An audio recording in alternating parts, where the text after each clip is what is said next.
Your under-sink cabinet is a disaster zone. Pipes everywhere, bottles falling over, and you can never find anything.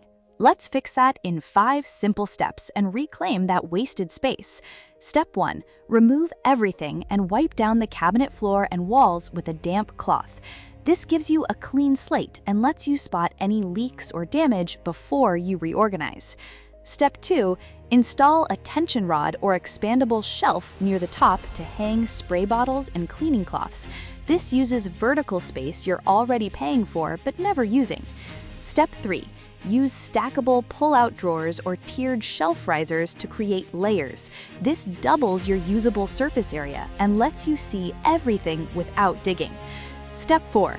Group items by category. Cleaning supplies together, under-sink essentials together, trash bags in one corner, label containers so everyone knows where things belong.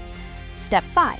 Install a pipe shield or wrap foam around exposed pipes to protect bottles from leaks and create a cleaner look. This prevents stains and damage to your supplies. Pro tip: avoid storing anything you can't afford to lose near the pipes. That's where leaks happen. What's your go-to organizing hack? Comment below. Follow Sikho. Visit Sikho.ai.